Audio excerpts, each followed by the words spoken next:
Fox 17 News exclusive tonight in the Lindsey Lowe murder case. A jury on Tuesday convicted Lowe of killing her newborn twins. Well, as it turns out, the trial may have been only a few jurors away from a hung jury.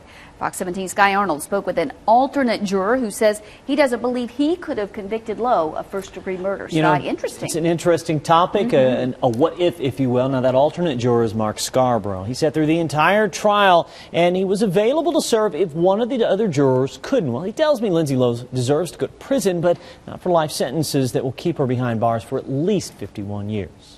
It took jurors only 2 hours of deliberations to reach this verdict. Guilty of first-degree premeditated murder. But this man says that's only because he wasn't a part of them. I felt like the jury rushed to a decision. Mark Scarborough was the third alternate juror.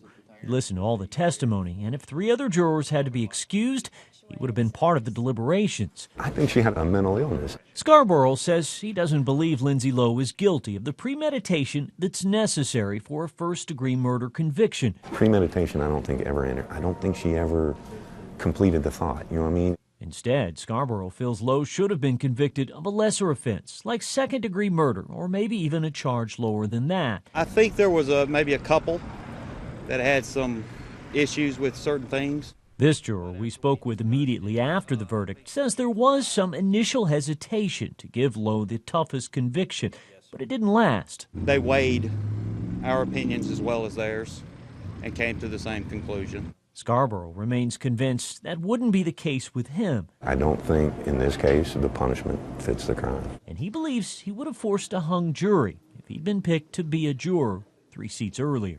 You know, you'd hate to see the whole thing have to start over again in another process, but I just feel strongly that that was not the right outcome. Now, Scarborough tells me he would have convicted Lowe of aggravated child abuse. Now, if there had been a hung jury, it would have been up to the district attorney to retry those murder charges. Scott?